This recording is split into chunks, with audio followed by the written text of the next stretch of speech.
Hey friends, welcome to nursing platform. आज हम respiratory system जो डिसऑर्डर बात कर रहे थे उसका नेक्स्ट डिसऑर्डर के बारे में जानते हैं। तो हमारे पास है नेक्स्ट डिसऑर्डर कैंसर ऑफ लैरिंग्स। जो लैरिंग्स हैं उसमें अगर कैंसर हो जाए तो उसको हम कौन से कॉजेटिव एजेंट्स यानी किस रिस्क फैक्टर की वजह से हो सकता है, उसका लक्षण क्या देखने को मिलेगा, और जब ये डिजीज़ अगर हो जाए तो उसका ट्रीटमेंट क्या होगा और एक नर्सिंग का जिम्मेदारी क्या होता है, इसके बारे में भी हम जानेंगे। तो पहले हम बात करते हैं डिफिनीशंस के बारे में।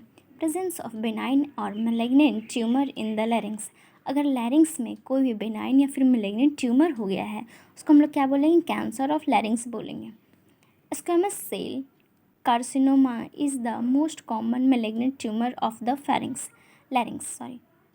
अगर जो भी लैरिंग्स में है ट्यूमर हो रहा है, मेलिग्नेंट ट्यूमर हो रहे हैं, उसका कारण ज़्यादातर क्या होता है, मोस्ट कॉमन क्या होता है, एक्चुअली स्क्वैमस सेल कार्सिनोमा होता है।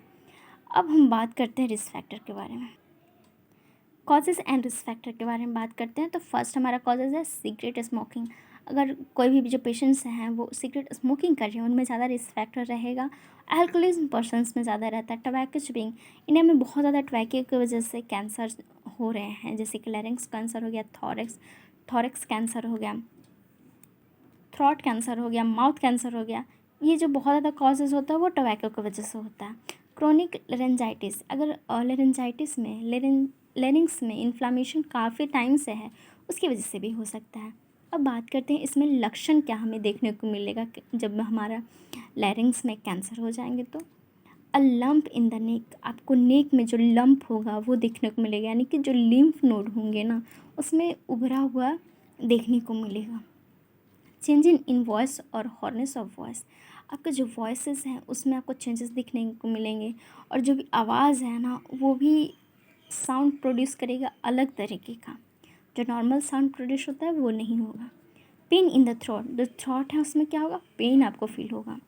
Difficulty in swallowing, feeling of foreign body in the throat, आपको लगेगा कि फॉरेन बॉडी कुछ है, हमारे गले में कुछ अटका हुआ है, कुछ है वहाँ प्रेजेंट है। नेक्स्ट है हेमेप्टाइसिस, यानी कि जब भी आप स्पूटम यानी कफिंग वगैरह करेंगे तो आपको वहाँ ब्लड का स्टेन मिलेगा, यानी कि धब्बा देखने को मिलेगा। अब नेक्स्ट बात करते हैं कि लैरिंग्स कैंसर का हम ट्रीटमेंट इलाज कैसे कर सकते हैं।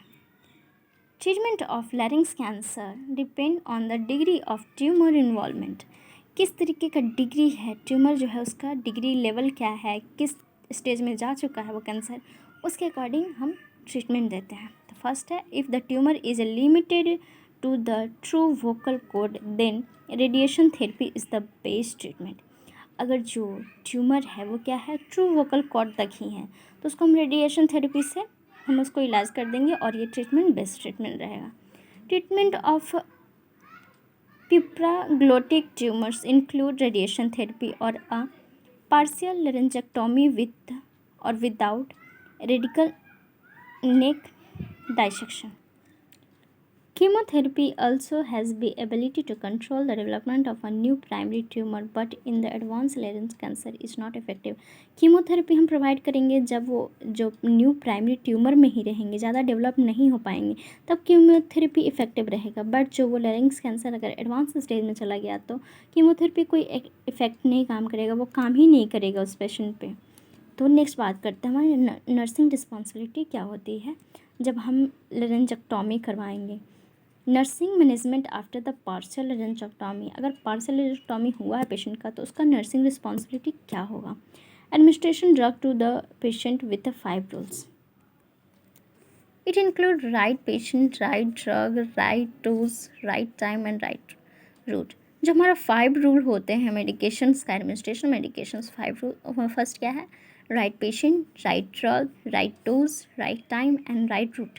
ये देखना जो नर्सिंग का फर्स्ट रिस्पॉन्सिबिलिटी होता है कि हम सही पेशेंट को दे तो रहे हैं ना, किसी अदर पेशेंट को तो नहीं दे रहे हैं। उनका नाम, उनका जो भी फाइल्स है वहाँ पे चेक करना है, पहले प्रिस्क्रिप्शन चेक करना है, फिर राइट ड्रग, जो प्रिस्क्रिप्शन किया गया है, जो ड्रग प्रिस्क्राइब किया गया वही ड्रग्स देना है, राइट डोज में देना है, राइट टाइम, किस टाइम पे जो ड्रग्स है उसी टाइम पे देना है, राइट रूट यानी कि आईवी देना है, सबलिंगुअल देना है या फिर ओरली देना है, जिस रूट से देना है लिखा हुआ है प्रिस्क्राइब किया गया उसी रूट से देना है।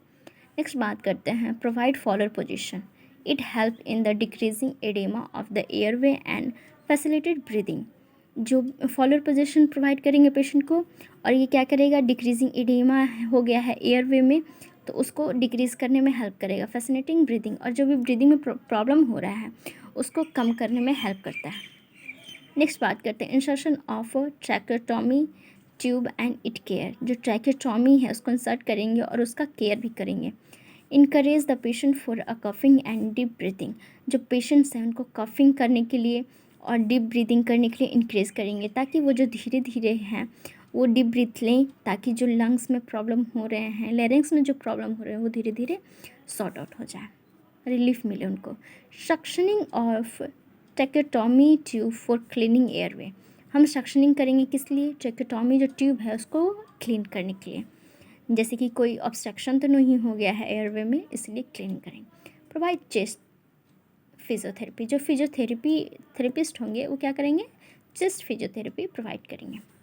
Administer O2 if prescribe by doctor. अगर डॉक्टर के थ्रू प्रिस्क्राइब किया गया है ऑक्सीजन का तो हम ऑक्सीजन थेरेपी भी प्रोवाइड करेंगे। मेंटेन एडिक्वेट न्यूट्रिशन लेवल, और जो भी न्यूट्रिशन लेवल है उसको हम मेंटेन करेंगे। In starting nutritional level should be maintain by the nasogastric tube intubation, क्योंकि वो पेशेंट्स खुद से खाने लायक नहीं हैं, तो जो उनका जो न्यूट्रिशन लेवल है वो हम नेजोगैस्ट्रिक इंट्यूबेशन के थ्रू ही हम उनको प्रोवाइड करेंगे। In patients with tracheostomy tube oral feeding should be started with oedema has subside and the patient able to swallow secretions। जब पेशेंट swallow secretion यानी कि कुछ भी निगलने के एबल हो जाएं, स्टार्टिंग कर दें, तब उनको हम ओरलिंग फीडिंग स्टार्ट करेंगे। Use strict aseptic technique to prevent surgical wound infection. जो भी वहाँ पे सर्जरी हुआ है, अगर वहाँ पे कुछ भी थोड़ा सा लग रहा है ऐसे कि इन्फेक्शन होने का चांसेस है, उसको स्ट्रिक्टली प्रिवेंट करेंगे। Provide psychologist support to the patients and his family member. First, जो भी हमारे पेशेंट्स होते हैं उनको साइकोलॉजिस्ट सपोर्ट बहुत ज़्यादा ज़रूरत होता है, क्योंकि वो पेशेंट्स हिम्मत हार चुके होते हैं, और उनसे ज़्यादा फैमिली को भी चाहिए, क्योंकि अगर फैमिली स्ट्रांग रहेगी तो पेशेंट धीरे धीरे खुद रिकवर हो जाएंगे। इसलिए साइकोलॉजिस्ट सपोर्ट बहुत ज़रूरी होता है, और ये हम नर्सेज ही बहुत अच्छे से कर सकते हैं। नेक्स्ट हम बात करते हैं नर्सिंग मैनेजमेंट आफ्टर टोटल लेरिंजेक्टोमी। वो पार्शियल था, अब टोटल लेरिंजेक्टोमी हो गया। जो पेशेंट को बहुत ज़्यादा एडवांस स्टेज में चला गया है कैंसर, तो उनका अब लेरिंजेक्टोमी जो है, यानी कि जो लेरिंग्स है उसका एकदम रिमूव कर देंगे। The nurse care of the patient after total laryngectomy is name as the nursing care given after partial laryngectomy. Some special nursing care includes, बहुत ज़्यादा ज़रूरी है। फर्स्ट है क्या, communication. Following total laryngectomy the patient can't speak, क्योंकि जब वो उनका लैरिंग से निकाल दिया जाएगा, रिमूव कर दिया जाएगा, तो पेशेंट कभी भी वो बोल नहीं पाएंगे। So increase him to the communicate by writing और यूजिंग द सिग्नल बिल। तो हम जो नर्सेज हैं वो पेशेंट को किस तरह से इंक्रेज करेंगे, अगर पढ़े लिखे हैं तो प्लीज़ आप उस चीज़ को लिखिए, राइटिंग कीजिए, नहीं है तो किसी सिग्नल बिल के थ्रू हमें जो भी चीज़ आपको हो आप हमें बुलाइए। कोई प्रॉब्लम हो रहा है तो सिग्नल बिल का यूज़ कीजिए। Avoid conversation with the patient because inability to speak will create frustration in the patient. कोई भी पर्सन बचपन से बोल रहा है बट अब अचानक वो नहीं बोल पा रहा है, उन्हें बहुत ज़्यादा फ्रस्ट्रेशंस होगा और इस चीज़ को अवॉइड करना पड़ेगा। इसलिए हम पेशेंट से ज़्यादा हम कन्वर्सेशन नहीं करेंगे, उन्हें हिम्मत देंगे। जो हो गया सो हो गया, अब आप नहीं बोल पाएंगे, लेकिन ज़िंदगी आपकी अभी भी बची हुई है, आप ज़िंदगी में बहुत कुछ कर सकते हैं, तो उन्हें हिम्मत भी बहुत देंगे हम। यूज़ ऑफ आर्टिफिशियल लैरिंग्स, अगर पॉसिबल है तो उन्हें आर्टिफिशियल लैरिंग्स यूज़ करवाएंगे। एंड आर्टिफिशियल लैरिंग्स में be use to 3 to 4 days after surgery. जब भी सर्जरी हो जाते हैं उसके 3 से 4 दिन के बाद ही हम आर्टिफिशियल लैरिंग्स यूज़ कर पाएंगे। Oesophageal speech, this is a technique is useful in the communication. जो इसोफेजियल स्पीच होते हैं वो बहुत ही कम्युनिकेशंस में जो टेक्निक है वो बहुत ही हेल्पफुल रहते हैं। तो फ्रेंड्स, हम जाने इस वीडियो में कैंसर ऑफ लैरिंग्स, तो इसके बारे में हम पूरा डिटेल जान चुके हैं। तो आप देखिएगा इस वीडियो को लाइक कीजिएगा, चैनल को सब्सक्राइब कीजिएगा। कोई भी डाउट हो रहा है तो प्लीज़ कमेंट में ज़रूर लिखिएगा, हम रिप्लाई ज़रूर करेंगे। अब मिलते हैं नेक्स्ट वीडियो में। Thank you so much, bye.